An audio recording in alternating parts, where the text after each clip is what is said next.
World crisis YouTube channel में आपका स्वागत है।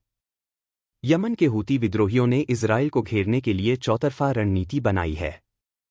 विद्रोहियों ने ऐसी बियर प्लान तैयार की है कि अब इजराइल घुटनों के बल आ जाएगा। विद्रोही हाइफा बंदरगाह और बेन गुरियन हवाई अड्डे को निशाना बनाकर वे इजराइल की अर्थव्यवस्था को तहस-नहस करने की धमकी दे रहे हैं। उनका दावा है कि उनके हमलों से इजराइल के पर्यटन और निवेश क्षेत्र बुरी तरह प्रभावित हुए हैं और देश आर्थिक रूप से कमजोर होता जा रहा है। मध्य पूर्व में जंग थमने का नाम नहीं ले रही।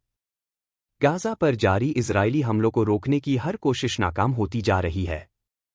वहीं पिछले करीब 18 महीनों से फिलिस्तीनियों के साथ एकजुटता दिखाते हुए यमन के हूती इजराइल पर हमले कर रहे हैं और लाल सागर में उससे जुड़े जहाजों को निशाना बना रहे हैं। अब हूती विद्रोहियों ने इजराइल के खिलाफ अपनी नई नीति का खुलासा किया है। अंसार अल्लाह हूती के वरिष्ठ सदस्य मोहम्मद अल फरहा ने पुष्टि की है कि नए हमलों में हाइफा बंदरगाह को निशाना बनाया जाएगा, जो इजराइल का एक रणनीतिक आर्थिक केंद्र है। लेबनानी समाचार अल मियादीन से बात करते हुए अल फराह ने चेतावनी दी है कि आने वाले दिनों में और ज्यादा चौंकाने वाले हमले होंगे। साथ ही कहा कि यमन सशस्त्र बल अब हाइफा और बेन गुरियन हवाई अड्डे को बंद करने के लिए काम कर रहे हैं, जैसा कि उन्होंने इलाट बंदरगाह के साथ किया था, जो काफी हद तक बंद हो गया है। हाइफा और बेन गुरियन को ठप कर इजराइल पर बनाएंगे दबाव। हूती के जारी हमलों और लाल सागर सीज करने के बाद इजराइल की इलाट बंदरगाह लगभग ठप हो गई है। अब उसका ज्यादातर आर्थिक काम हाइफा पोर्ट के जरिए किया जा रहा है।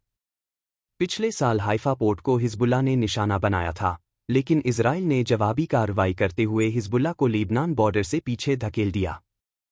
यमन और हाइफा पोर्ट की दूरी बहुत ज्यादा है, लेकिन हूती ने युद्ध के दौरान ईरान की मदद से ऐसी मिसाइलें हासिल की हैं जो बेन गुरियन हवाई अड्डे और हाइफा पोर्ट तक आसानी से पहुंच सकती हैं। अगर हूती इन दो जगहों को ठप करने में कामयाब हो जाते हैं तो इजराइल आर्थिक रूप से घुटनों पर आ सकता है। यमन प्रतिरोध इजराइल पर अपने मिसाइल प्रक्षेपण के सुरक्षा और राजनीतिक प्रभाव की सावधानीपूर्वक गणना करता है।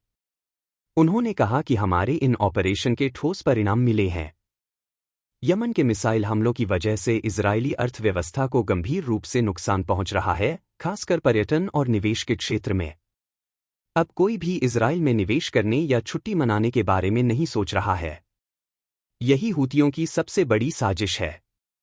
वे किसी भी कीमत पर इजराइल की अर्थव्यवस्था को मजबूत नहीं होने देना चाहते। यही वजह है कि हूती इजराइल की कमजोर नस पर बार बार वार कर रहे हैं। उपरोक्त जानकारी दिए गए पाठ पर आधारित है और उसमें प्रस्तुत दावों व दृष्टिकोणों को दर्शाती है। यह आवश्यक नहीं कि ये सत्यापित तथ्यों या इस मंच या इसके निर्माताओं के विचारों को प्रतिबिंबित करती हो। सटीक और अद्यतन जानकारी के लिए कृपया विश्वसनीय समाचार स्रोतों या आधिकारिक बयानों का संदर्भ लें। यह सामग्री केवल जानकारी देने के उद्देश्य से प्रस्तुत की गई है और इसमें किए गए किसी भी दावे का समर्थन नहीं माना जाना चाहिए।